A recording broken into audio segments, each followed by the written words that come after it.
There's something very primitive and intimate about drawing.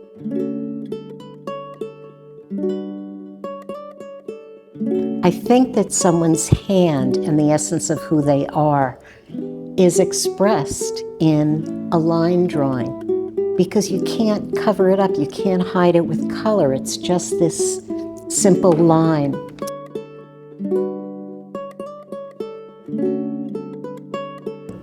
Color is like breathing to me. It comes incredibly easily.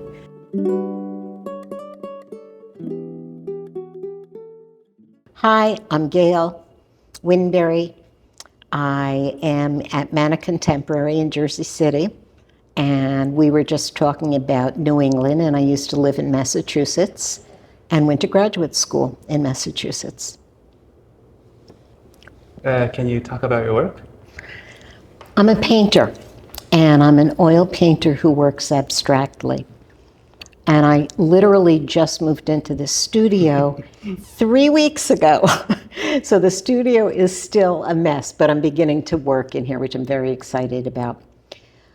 My work is based in a fairly unconscious and somewhat intuitive approach to painting.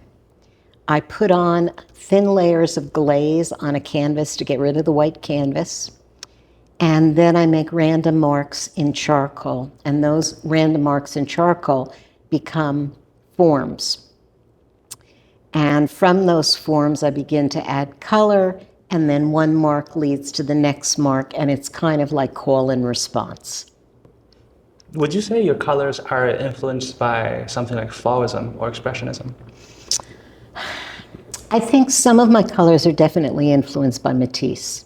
And I have a series which I worked on for a year, which was all specifically called On the Shoulder, and it was about Matisse sitting on my shoulder. I think that my colors are, I'm going through a very major shift in my palette, so I would not say that they're influenced by Fauvism.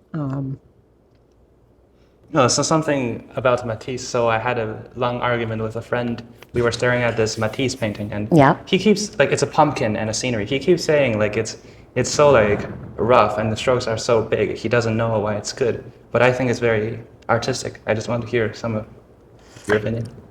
Well, I think Matisse was an inventor. I think that his colors were extraordinary, and his drawing, his ability to make a line have meaning, was very powerful. I see that you're looking at some of my work behind you, and I'm going to turn because I'm not sure. Oh, okay. That painting right there is from several years ago. It was recently in a show. I had a solo show at Kean University, and that's part of a series called Field of Green series. And each one of the paintings started with the same compositional structure. So at the very bottom third of the painting, they all had an identical kind of black drawing. And then through a process of covering up and revealing, I changed that compositional structure until I got what I considered to be the essence of the painting. Most of the paintings from that series are a very, very pale green. That's an outlier where color just came bursting through, but it was the same process of the compositional structure.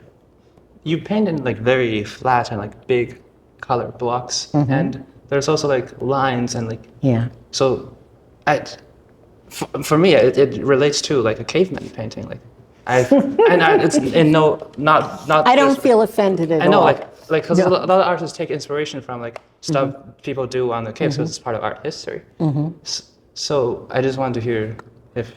Well, I think it's complicated. I hadn't even thought about the connection with cave drawings, but that certainly makes sense. I mean, there's something very primitive and intimate about drawing. Like in this painting right behind you, at the very top, there's something that was drawn by hand, which I'm not going to paint at all. I'm going to leave as is.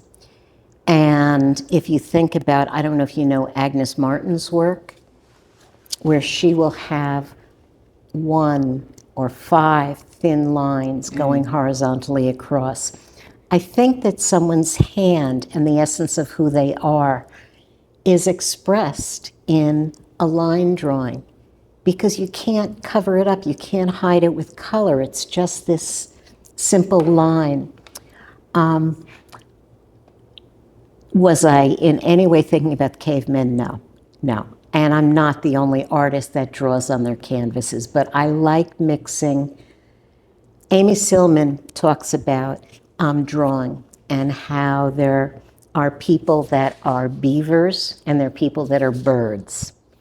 And the birds are the people that come in and they see the plan. They have this aerial view and they see the plan before they start working. And then the beavers are, take a little stick here, take a little stick there, and you pull them together and you make a painting. Right. And she calls those people who are the beavers are more drawers. I like to break rules, so I started drawing on the canvas because a painting is supposed to be a painting, not a drawing, and so. Wow, interesting. I mean, like the painting I was looking at the other side, the colors are just, like the blue and the yellow just works really well, I think, and the red together. So I just wonder, like, if this process of coming up with the colors and the form is a conscious process or it just comes innately. Okay. Color is like breathing to me. It comes incredibly easily. Form is different. It's not as easy. I have to think about. I have to do and redo, but color is just... I'm envious. Color is not easy for you? Well, you do photography? No, I do surrealism paintings. Oh, okay. Yeah, I'm a painter too. Oh, I didn't know that. Okay. I have colleagues who will say to me, I'm so envious of how loose you are, you know, because I can easily make a mark. I'm envious of people who can do fine detail. Yeah, but we usually lack the courage to like move beyond that. Like I understand. Like what I'm doing is surrealism, so it's more expressive than realism. But right. I'm still like stuck in the area of like I need to have this form. Like there's needs to some kind of form. I'm just scared that at my age, like some people can tell me like, oh, a kid can do this. Like if you do purely abstract. Oh, that's okay. That's a really common thought, and people who don't know art might say that. It took me 10, 15 years of painting before I could even start trying to do abstract work, and it's very, very hard, and it is frightening. You have nothing to hold on to. You know, there's no imagery, there's not something external that you can look at and say, well, this is what I'm trying to create.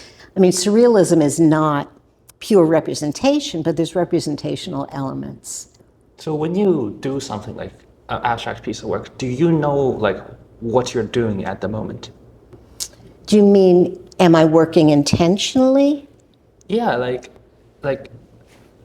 I mean, for my surrealism stuff, I sometimes just do my sketch by like random scribbles and then draw like things out of the shapes I see. So, okay, so that's not that different from how many of my paintings start. I put a ground on, and when it's wet, in charcoal, I make random marks, and then I make those marks into forms. So it's not that different from automatic writing or scribbling.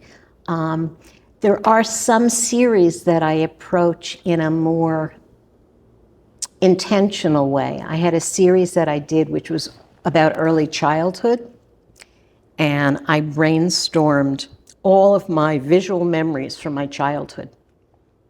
And the start of each painting was with an image based on that visual memory. So that was a very different way of approaching how I work.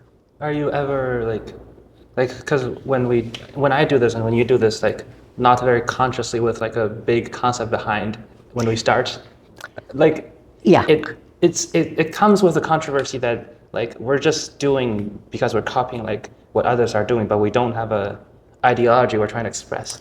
Well, I would disagree with that because I think the ideology for me is that every life experience that I've had and every emotion that I've ever experienced and what's going on in the world is embedded in my body. And my painting is pretty physical. So I would contend that all of that is expressed in the pressure that I put on the canvas, the kind of mark that I make, the arc that my arm may create. Is it consciously saying, I'm painting about thus and so? No. But is there intention behind it? Is there a whole, years and years and years of history behind it? Yes. If you, let's say if you find a good gallery and they represent it with like a very in-depth concept that they made up, do you think that increases the intrinsic value of the pieces? I think that there are some people who like more of an intellectual approach to understanding. You call that an intellectual approach? Well, you're saying conceptual, so I'm thinking about Is it commercial or intellectual? Oh, you're saying, is a gallery putting a meaning on it in order to sell? Well, a gallery may do that. I don't typically sell in commercial galleries. I show my work in small regional museums or at universities or in New York in a nonprofit gallery. So like material gains is never something that you consider? Well, no. I mean, I like it when my work sells, but that's not why I'm doing it.